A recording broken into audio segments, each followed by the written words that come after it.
There's power in what you're doing. In making a decision to start the business, you now have a power that an employee is just never going to have. And the power is nobody can stop you if you are determined to do this. Nobody can make you quit. Not even the federal government. If you get behind on taxes, whatever, they can shut down your entity, but then you can go right around and start doing it again in another way. Right? You'll figure out a way. What's up, guys? We are here on our second podcast, and today we have an incredible guest. His name is Doug Mitchell. He is one of the educators inside of our community. He's been there for about 6 months now, and Doug's background is sales, door-to-door sales specifically. And so what's really cool about Doug is that Doug is not only one of the educators in our community, but he's also a contractor in a space. He's got a new venture that he's putting out there where he's doing some pressure washing. So I'm super excited to have Doug on as our second guest. And Doug, can you tell us a little bit about who you are and your family and where you're from? Obviously, Texas. You got the Texas hat there.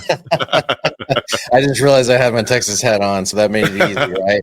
It's like, oh, wow, this guy really likes Texas. But if you're from Texas, then you get it. Like, Texas is a whole lifestyle, brand, country on its own. We do things just a little differently than the rest of the states here in Texas. But yeah, my background is probably very similar to most of your listeners and members in your group, which is going to be fledgling entrepreneur. My early years in like high school and what should have been my college years was, working for other entrepreneurs and learning kind of how to be scrappy and resilient and figure things out. I've had W-2 positions before, but I got fired from most of those. I kept telling my boss how to do their job.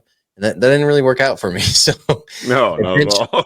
Eventually, my entrepreneur boss got tired of that. And he was like, hey, I've got this company and I can't figure out how to make it work. Maybe you can. So this is your shot. So I took that shot. It was a direct sales company. We had an AT&T contract. I took that shot. And, when I took it over, we were maybe netting like $5,000 a month, maybe gross $25,000 or something like that. And in 3 years, we had 110 salespeople, and we were closing in on $5 million in commissions. And so for you contractors out there, that is your gross profit is what I was getting. You know what I'm saying? So it was more like a $15 million contracting business getting $5 million in commissions. Right. And so I had to learn a lot of things quickly. I only really knocked doors for 90 days. So I don't, a lot of people like to call me a sales trainer, but I'm not a sales trainer. I'm a sales program builder. So I was very good at building out programs that would scale products, right? And so I did that for 13 years, learned a lot in that time and went through a lot. And so people's, naturally when you've been in business for a decade or more, people start asking you, how'd you do it? Just like Brandon here, same thing. And we realized, we have something to offer. And I found out that I enjoyed working in other people's businesses and solving problems with them, helping them scale, being an integrator, like a fractional integrator in their business. And so I got into consulting. I've been doing that for the last 2 years full time and making the same money I was with my big sales org business, which is crazy. So my margins got even better. And so, like you said, I decided to start a contracting business recently, about a month ago, after one of my big consulting clients didn't work out. And I wanted something of my own again. So I had built a business for 13 years, helped other people with theirs for 2. And now I'm starting Texas Shine Co., which is a power washing and lighting business. And I put a deposit down on the rig today, which is going to be like a $23,000 rig. So I am going all in, all in on this business. I am not starting from scratch. I'm starting from a really good place. And so I'm excited about it and excited to be on your show, brother. Oh, I love that, man. And I'm excited to have you here. There's a lot to dive into this, but you talked a little bit about earlier on about how working for employers was a bit problematic. So dude, like I can really relate with that. I tried to get a job at McDonald's. And I couldn't get a fucking job at McDonald's. I couldn't believe it. I was like, man, I feel like I'm the most employable person on planet Earth. Like I understand how to over deliver. I understand all the things that an employer would want, but why can't I get a job? And then once I got a job, I realized I wasn't also a person that should ever be hired. Like I can't work for anyone, primarily just because I like look at, similar to how you were saying, it's like, well, you could do things so much better. So at what point in your like early employment career did you really recognize that you were more of an entrepreneurial spirit than, you know, kind of the guy that falls in line and follows what the employer's kind of, you know, dictating. Like for me, it was super young. So I'm curious, like for you, when did that happen for you? I would say around 16 years old. I was working at Bill Miller's, which is a not popular. It's a kind of the fast food version of barbecue in Texas, which is still better than most barbecue, but it's not great, right? But anyways, I worked at Bill Miller's, and basically I was the highest paid person there for my age, longest tenure, all that good stuff. And so they had to cut me loose to help their margins. And so that was the point where I realized, man, if you would have asked me the day before, I'm going to be a future manager at Bill Miller's, I'm going to be a regional at Bill Miller's, you know, I'm going to take over the Bill Miller's family and like grow their legacy. You know what I mean? And then I found out that I was just a number, you know, and it put me in a very vulnerable position, which, you know, like most entrepreneurs, absentee father, absentee mother, you know, grew up with my aunt. So I was already vulnerable, period, at a young age. And so it put me in an even more vulnerable position. It put this huge chip on my shoulder, which was already there, just made it bigger, right? And so that was the day I decided, hey, I'm going to control my destiny. I'm going to be responsible for my income. The man in the mirror is going to decide how successful I am, not somebody else writing my paycheck, you know? And so that was when I got into Cutco. I got into sales. I started just leaning towards more sales positions and positions where I could had scalable income versus an hourly. And so where you controlled your own destiny. Yeah. Right. Like the cool thing about sales, like this is what I'm trying to tell my son right now. I'm like, dude, just go into sales.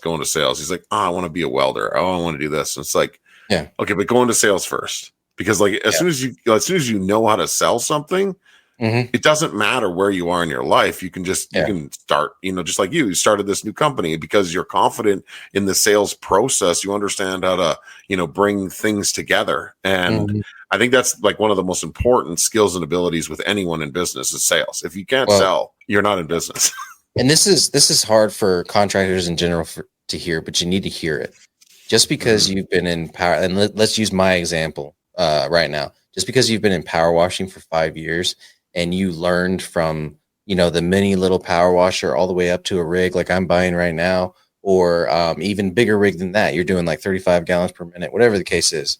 Just because you took that route and it took you that long to learn every piece of equipment and every nuance and every chemical mix and all that stuff does not mean that somebody with a sales and marketing and systems background has to do the same thing. Because I'm running into a lot of friction with people in the space and just contractors in general. Like, oh, well, if you don't know the trade, how are you going to grow a business in it? I knocked doors for 90 days. I didn't know what the heck I was doing. I had never sold door to door before that. You know what I mean? At the end of the day, the sales and marketing and system skills are going to take you way further than your trade skills. Yes. And nobody wants to do that because, well, what did I spend all that time in the trades for? Well, now when you lead your people, you know what you're talking about. That's what you spent the time in the trades for. Me, I'm going to have, you know, obviously I'm going to do this for a year. I'm going to be what's called on the trigger, on the tools, right? We call it in power washing on the trigger. I'm going to be on the trigger for a minimum of a year. A minimum, but that's my drop dead. If I'm on the trigger for any longer than that, I've done something very wrong. I've done something. You have to understand. You have to understand your position in where you need to be, and pull yourself out of being on the trigger, so to speak, so that you can do other things, which would be, you know, pushing the business forward. Yeah, I see it as, you know, 6 months full time, and then after that, it's very much part time and filling in where I need to, and then doing QC checks and stuff like that. But after a year, I should have at least 2 rigs and 2 leads, 2 assistants, and running, you know, trending to 450, 500,000. And it pisses people off to hear that because they're still sitting at 300,000. They've been in the business for 3 years. And here I am saying that I'm going to do all this. And they're like, well, if I couldn't do it, then how are you going to do it? Right. And there's probably people listening right now that are contractors that did exactly what I'm talking about doing. They had that mind for scaling. You know what I mean? But here's the good news. For those of you guys that are in that position, you're getting pissed off at what I'm saying right now, is you have resources like Brandon and Elite Builder Society and the educators in that group to close that education gap that you need in order to scale and not be on the tools forever, right? And so I'm excited about doing this because I get to bring it to the group too, where it's like I get to document that journey, and you guys get to see me go through all this and get pissed off and laugh at me and all the things, you know what I'm saying? Like, oh, I knew he was going to run into that, you know? Oh no, but I'm not. I won't be. We won't be doing that. And here's what's really cool about Well, in your good fun. journey. Yeah, for sure. But here's what's really cool about your journey versus the typical contractor. Typical contractor gets a job, right? Goes to work for let's say Doug. Let's call the guy Doug. Right? He's working for Doug, and they're doing it's called just rough construction. They're doing like carpentry, framing, a bunch of things. So he works for Doug for a couple of years, and then he becomes a lead hand supervisor, and then he's managing a job site. And so Doug, he's working for this Doug. Let's say the guy's name is Peter. Peter's working for Doug, right? And so works for him for like 3 to 5 years, maybe 6 years. And now he's managing a job from start to finish. And immediately he's like, oh, I'm a business owner. I'm a business owner. I don't need Doug. I don't need this guy anymore. I'm going to do it on my own. I don't need Doug. So they always have this perception of the grass is greener on the other side. And maybe it is if you're an entrepreneur. Like if you've got the grind and hustle, because when I went on my own, just like what you're about to do, you're diving in with zero balance. It's a negative balance right now, right? You got to buy the rig, you got to do all these things, you got to take all these risks, and you have to make the correct decisions along the way. And what the individual that is coming from Doug to go on his own is, what he misses is the understanding of how to sell his business. He doesn't understand the sell because he was never a part of that. Typically, like whenever you start in construction and shift and go on your own, you weren't a part of the sales process. You were a part of the doing the job process. So you understand how to do the job, and perceptively you think that your way of doing the job is better because you didn't like how, he set it all up. So you're like, oh, fuck, it's got to be this way. And so I'm going to go on my own and make it this way. And then when you realize you can't sell that shit to anyone, you're like, oh, I got to do something different. And so you create excuses. The cool part about what you're doing is doing the work is one thing. Exceeding the client's expectation is the important part. That's the part that connects the sale together, right? Yeah. And so if you can understand how to provide an exceptional service for a customer, connect the dots together, then you could sell anything. It's not about doing the work. It's about selling the job that you're trying to execute for the client. So I think you're going to do great. And I think that you'll hit those numbers because from the journey and the place that you're going to, and I commend you too, man, like you've got a family, and it takes risk to start a business, but it also takes freaking huge balls. And I mean, you're from Texas. So, I mean, everything's bigger in Texas. I have the luxury of having been down this road before, and I have the luxury of all the experience I have from consulting too, because I've consulted power washers. I've consulted 2 power washing companies, and helped them scale their sales teams and learn from them. And I'm leaning on them hard right now. Going back to what you were saying earlier about the typical contractor journey, when they decide to become a business owner, their greatest asset is in between their ears, right? It's their experience, it's their reps, it's their expertise, right? Everything that we do, everything that me and you do, Brandon, is getting what's in between their ears out of it and into the business. Because the way that I'm building the business is the asset, not me, right? I'm going into it with no experience, right? So I've already got probably 15 pages of it. I've already got more SOPs and more education and training in place before I even start than most of our contractors in our group right now. And the cool thing is that those SOPs that you've built are a starting point, because you're going to run a rep through once or twice, and you're going to be like, okay, here's my book of SOPs. I'm going to throw that in the garbage and I'm going to redo it. And you're going to rinse, repeat, and make better. Yeah, I went to an expert, right? Mike Vidan has a course on how to wash. It's a full power washing course, commercial, residential, 116 modules.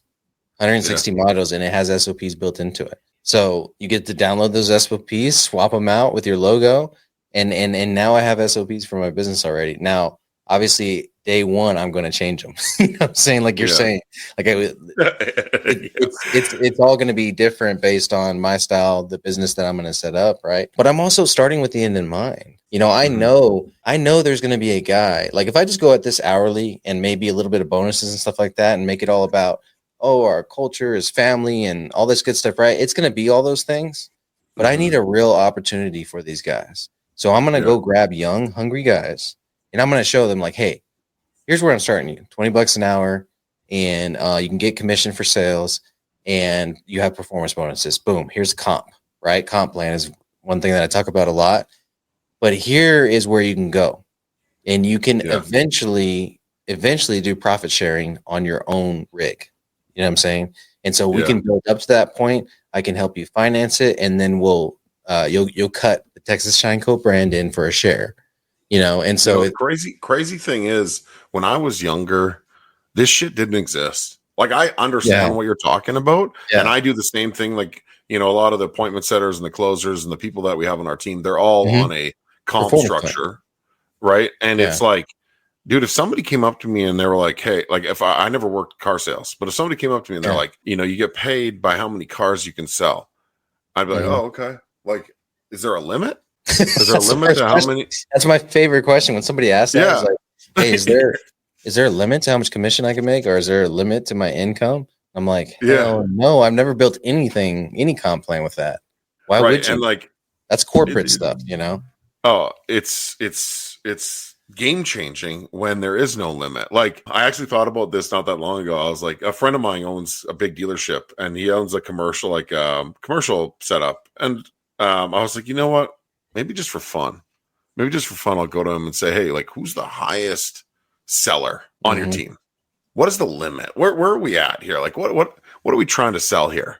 Yeah. And just maybe jump into that and just show him, like, it's not that hard. Like, all you got to do is connect X and Y, bring the two things together, find a way for it to marry itself and merge together. And so back to that, this infinite sales opportunity never existed.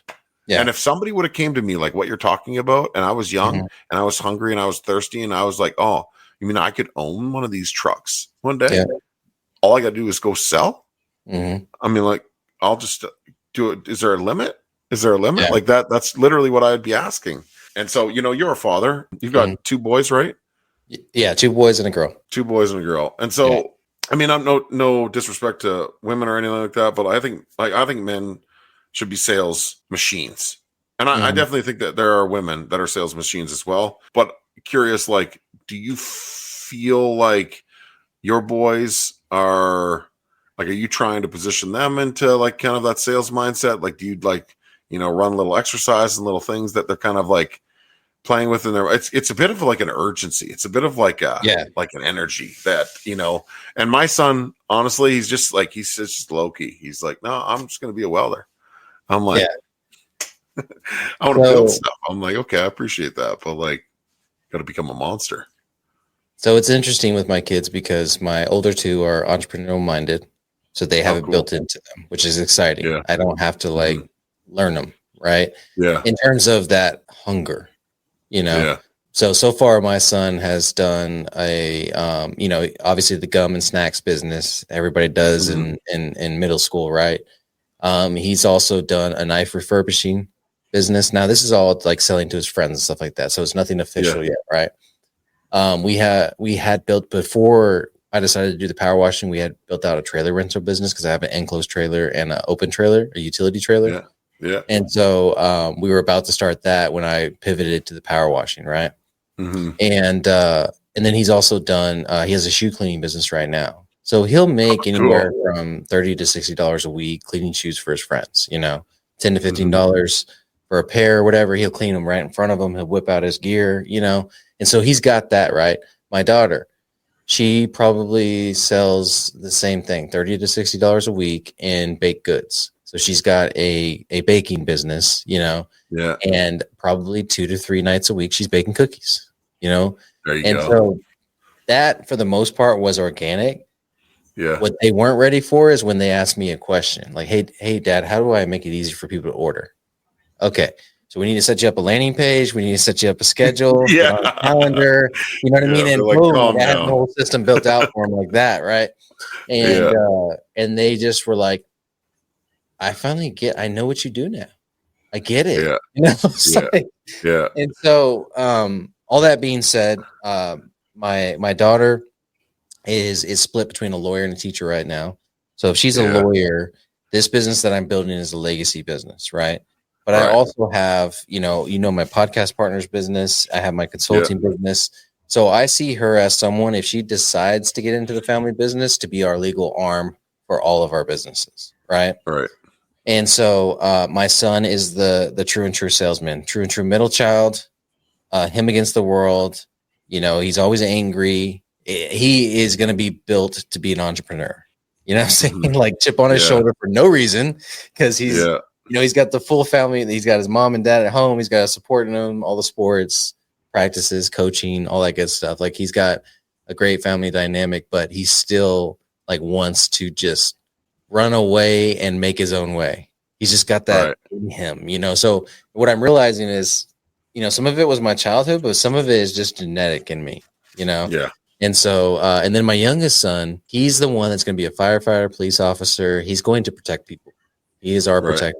Whenever somebody gets in the fight, he's just jumping in. He does not care. You know what I mean? If he gets hurt or not. And so, which again, he'll have a place in the business. He's got an engineering mind too. And so he could run the shop. He could run the mechanics. He could run the machines. You know what I mean? Yeah. And so I see them all having a future in my business, but I'm okay with them not to. Yeah, whatever they want to do. I feel like what's going to happen is kind of, what inadvertently happened with me, where you flounder for a little bit, and then you realize, what you had at home.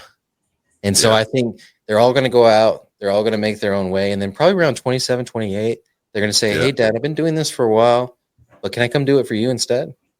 And so that's what I'm excited about. It'll be there for them. If not, they can, it'll be in a trust.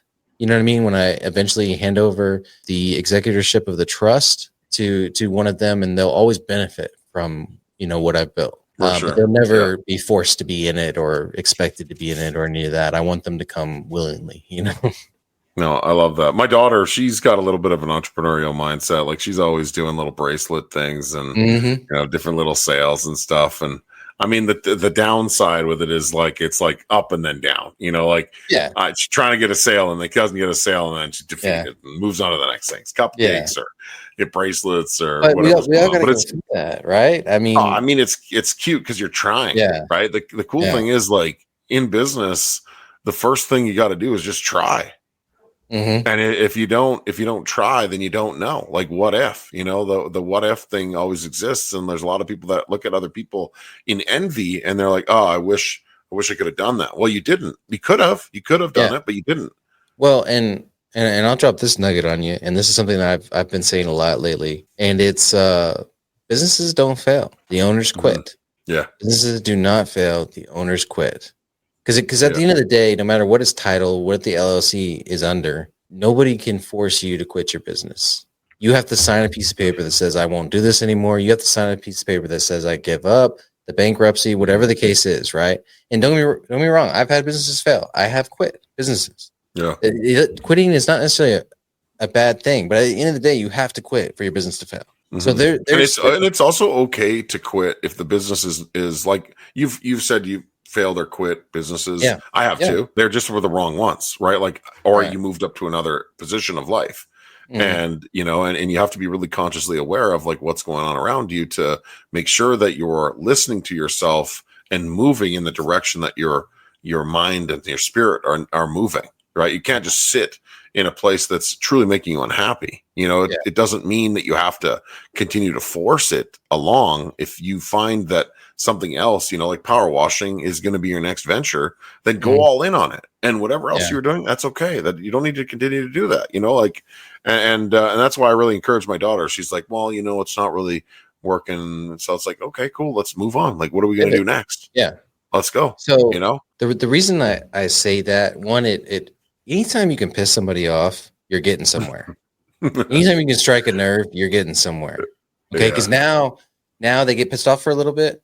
And then if you're able to navigate why they're pissed off a little bit with them, then you can get somewhere with them, right? This is something that I've learned. I never wanted to get into coaching necessarily because I was always consulting, because there's deliverables, there is expectations, there is a separation that's happened versus when you're coaching.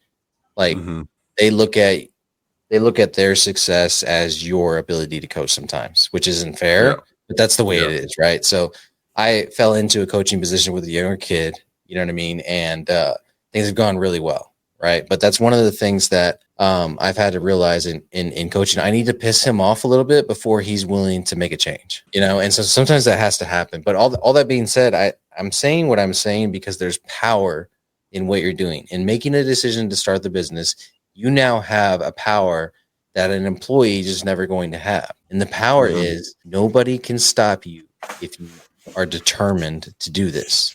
Nobody can make you quit. Not even the federal government. If you get behind on taxes, whatever, yeah, they can shut down your entity, but then you can go right around and start doing it again in another way, right? You'll figure out a way. So now that we know that, do we really have to fear our business failing? I mean, we're going to fear it not doing well.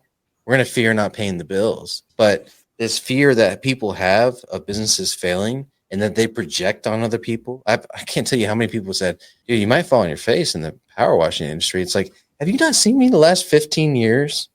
I'm sorry. Have I displayed some kind of like inability to run a business, or, you know what I mean? Like, it's frustrating because it's like, hey, I made a decision that I'm doing this. And as long as I don't quit, then I can't fail. Man, I'm very cautiously aware of the people that are around me, and I just don't allow that type of energy in my room anymore. Like, if people are like, hey, you know, are you like, you're scamming people on the online coaching? It's like, no, man, I'm changing fucking people's lives. Yeah. And I'm happy to do it. And if you don't support me, that's cool. Like, we can part ways right now. You know what I mean? Like, I don't need to defend myself in my confidence in what we're doing. Yeah, I don't need it. And like those people that like project that negativity, I'm very cautiously aware of my space with them. And it starts to, I've gotten to a place where I really started to understand that I need to build my team faster, but I also need to remove people quicker. You know, I need to remove people that aren't aligned with the values, and be very consciously aware of that. One of the things you mentioned earlier on was, you know, a bit of a father issue there. And I'll share my situation, and I don't know if it's yours, but, you know, if you're comfortable sharing it, because I feel like we've got similar energies. I feel like, you know, if we were thrown into a field of battle, you know, like knights with the steel heads on and the helmet, we had our freaking sword, you know, we would just run through and mutilate and then end up at the end and, you know, fist pump each other at the end happily. You know what I mean? Like, and I think that's a certain type of, I mean, kind of psycho. You got to kind of be a little bit psycho in business to be able to progressively move forward. So I didn't have a father in my life at all. So my dad left super young, lived not that far away. And, it really fucked with me, to be quite honest. Like, it was demoralizing to know that this person that, you know, is supposed to be what I am to my kids right now is like 15 minutes away and doesn't want anything to do with me. Like, what is wrong with you? You know what I mean? And so it twisted up my head a little bit and gave me this, like, I'll fucking show you, you know what I mean? I'll show you. And, it put me in a different mindset. And so, you know, now I'm like super focused on like giving my kids everything. And I notice you are definitely like super focused on giving your kids everything. Just even the way you speak about your family is amazing. And it shows that you're there. And I'm curious, like what you'd mentioned something about your fatherhood or, you know, that. And so if you're comfortable sharing something about that, I'd love to, you know, see if it's a similar energy source, like mine, or if it's, you know, different or what it looks like there. Yeah. So my biological father passed away when I was 19, and up until that point, maybe I had spent like 20 hours with him. And so it was similar to what you're talking about, where he was about an hour away from where, you know, after him and my mom got divorced, where she lived, he could have came and visit me anytime he wanted, never chose to. The only time that he saw me was when my mom, which, you know, I'm going to bounce back and forth between the father wounds and the mom wounds, right? Or the mother wounds. My mom loved dropping me off at families' houses so that she didn't have to deal with me for 2-3 months at a time. I was ADD, ADHD, all the diagnoses and everything. And so I was a hyper kid, you know? Yeah, me too. And so she loved dropping me off with family for like summers and stuff like that. A whole school year with my aunt one time. But anyway, so I had my Granny Tish, right? My Granny Tish was on my dad's side. And so I would go visit her in their house in Stockton. He lived there too, but he was a truck driver. You know, so he wasn't there a lot, but the times that I saw him, he just happened to be home. And so he was a drunk, drug user, pill popper, all the things, right? Yeah. And so it was no surprise that he got stomach cancer and passed away when I was 19. So absent for the most part. And then I had a stepdad for about 5 years. Now, one thing I will credit with him, this was my mom's like third or fourth marriage, I can't remember. So that kind of tells you what's going on there, right? Yeah. So credit to him, he instilled discipline in me. He every time I got in trouble at school, he beat my ass with a belt. You know what I mean? And so I learned consequences from him, which most of us that have absentee fathers don't get that, right? Yeah. And because the mother's trying to make up for the father and the mother, or neither of them existent, right? So he instilled that discipline and some stability. And then, you know, whatever happened with him and my mom, they started fighting, you know, so they went through a divorce and all that stuff. So then all my stability went out the window, right? And then my sister got pregnant when she was, I think it was 14. And so that house just exploded. My mom was off in another town, seeing another guy, while her and my stepdad's marriage was falling apart. And then my sister was pregnant, you know, so my aunt kind of just plucked me out of there when I was 12 years old and said, hey, you're coming to live with me. This is just too much, right? Wow. And so now the defining moment, you know, there wasn't a whole defining moment with my father, but the defining moment with my mother was I was at my aunt's house and my mother had gotten back into town and she calls me. She's like, hey, you didn't even tell me you were leaving. And I was like, well, and Debbie offered me to live with her. You know, I thought it would be better. There's all this stuff going on at the house and you're not there, whatever. And she was upset about it,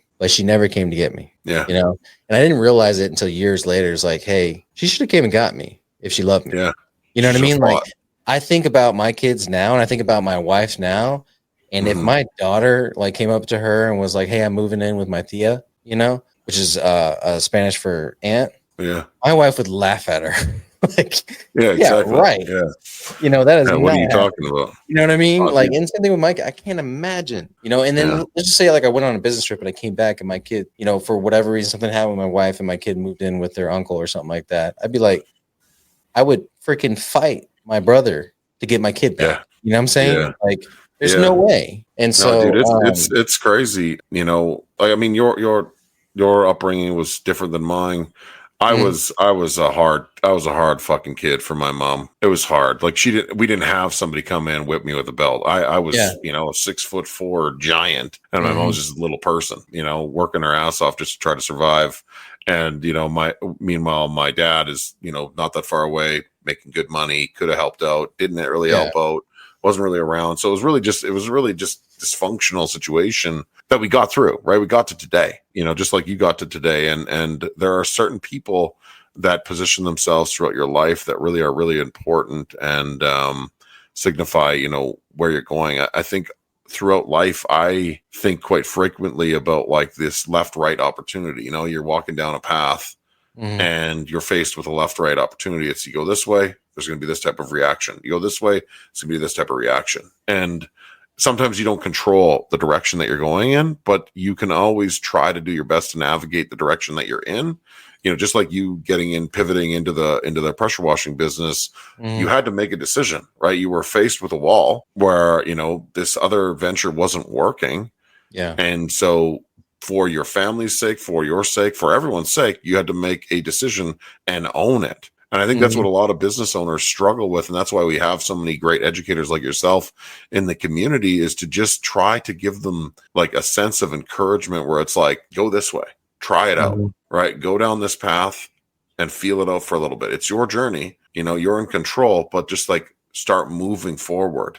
And then once you get comfortable, you know, like you and I, we're pretty comfortable. Like we could bang through doors all day and level up in life, but it's only because we've become comfortable and consciously aware of what the result or the impact could be. Like it's never going to be life ending, right? It's never going to be in a situation where it's like, oh, the world's over. You know, just try and do something and continue to press forward. I commend you, man. I love it. I think what you're doing is great. You know, when you jumped on our group call there and we had Sean presenting and, you know, you were an educator in a group call, not necessarily presenting, but when Sean had said, you know, I think that the pressure washing business is a great business. And you're like, wow, you know, everyone else is telling me that it's going to fail.